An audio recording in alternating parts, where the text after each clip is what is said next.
So you're probably noticing that the market is suffering right now. We had a dip for BTC and, correspondingly the rest of crypto below 100K.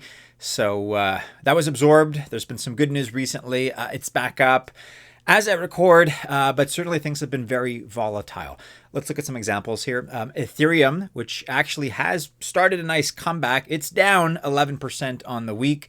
A few other projects that we like, including Hyperliquid, Athena, and Virtuals, those are down even more, 20, 25, even 30%. Again, in just a week, 7 days.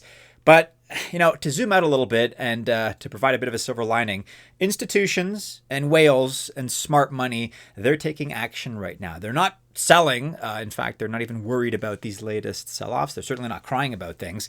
They are being contrarians right now in this current landscape. They are buying. And they're buying aggressively. So we're going to have a series of videos here, actually in 2 parts. And in this first installment that you're watching now, we're going to go into exactly what the smart money is buying while geopolitical tensions flare and while market sentiment is so low. As always, let's follow the smart money.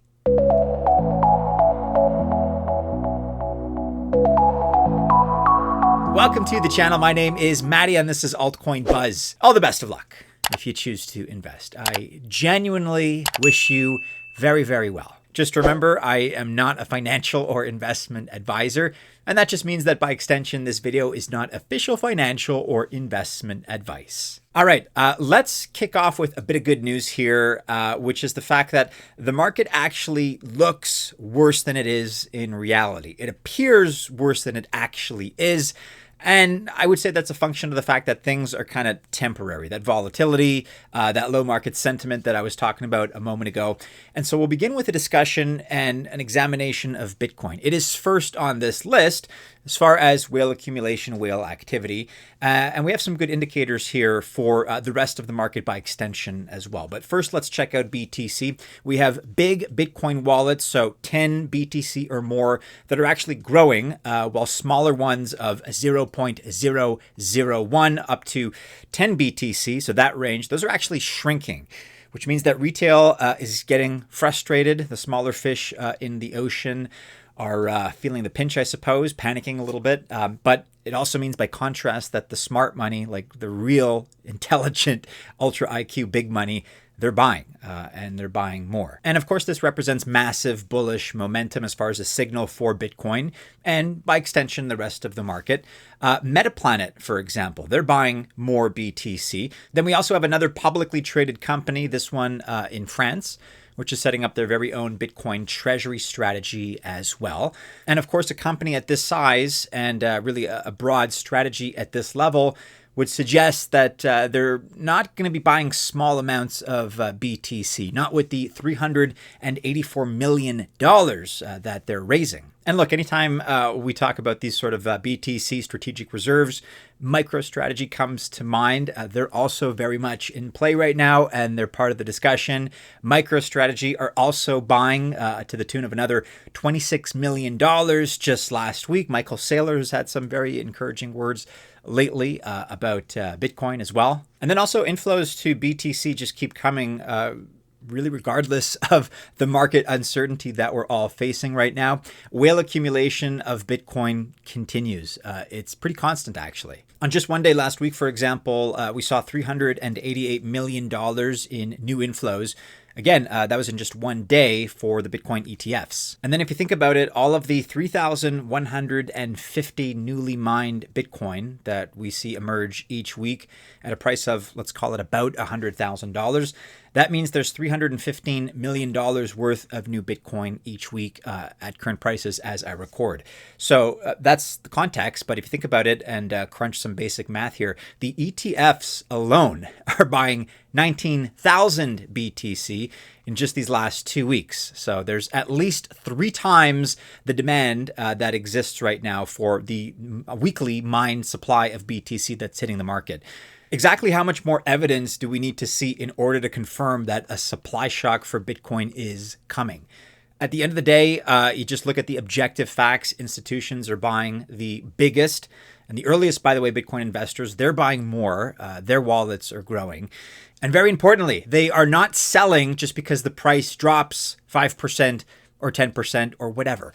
A supply shock for BTC is coming, probably sooner than you think. We like to talk altcoins on this channel, but as always, our recommendation is that you have some allocation for BTC, probably a majority or a plurality allocation in your portfolio. But that's my point of view. That's my take. Let me know what you think about the price of BTC. We're above $100,000 again, but there's that contrast, right? Despite what's happening geopolitically and kind of the rest of the crypto market, there's really good kind of underground metrics to support the accumulation strategy for Bitcoin. All right, next up here, let's preface this by saying it's probably counterintuitive, generally speaking, to think that a token unlock would lead to higher prices. We do a video every month. We talk about unlocks and kind of what to look out for as far as the big ones that are in the near-term future. So it's better to know about that kind of stuff. We like to point it out so that investors, specifically invested in those projects that are unlocking, can be better prepared for the volatility, which is almost certainly assured. But that being said, I want to talk now about Chainlink, because when Link, token LINK, does an unlock by sending tokens to an exchange, it's almost always followed by a price increase. So this is certainly an exception in the space. It's certainly an anomaly. And that's pretty crazy because Chainlink is actually one of the industry's best projects. And, you know, on the less sensational side of things. And in my humble but very strong opinion, it's one of these projects whose price has not caught up to the value that it's bringing overall. And the Link whales especially are buying right now. They're buying in a big way. We saw that just like with Bitcoin, the big wallets, the largest wallets in terms of that spectrum, those in fact are getting bigger. Take a look at this, which is from March, but I want you to look at all the heavy buying by existing holders at prices like $14.16 and $17.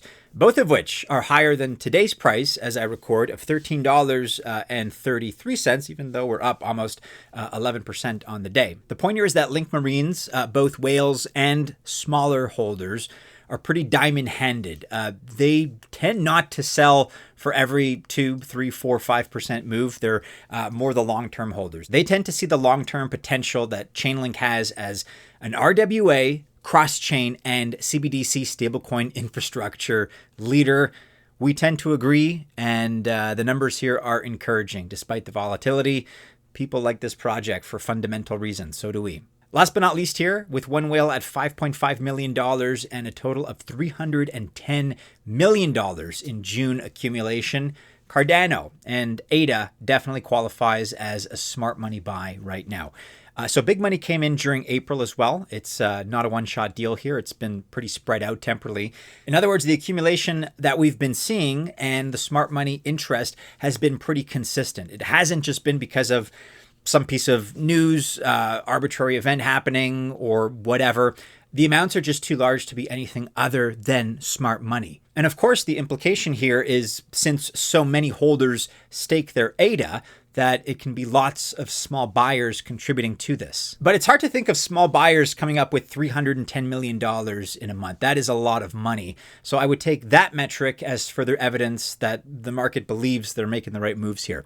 Hoskinson making peace with other projects too, and now, by the way, working on Bitcoin and XRP, is proving to be an attractive strategy for investors. And why not? So basically, I want this video hopefully to serve as a reminder that the retail sentiment right now does not represent the entirety of the market. The market kind of sucks right now. Again, I'm recording on a day where we've seen a rebound.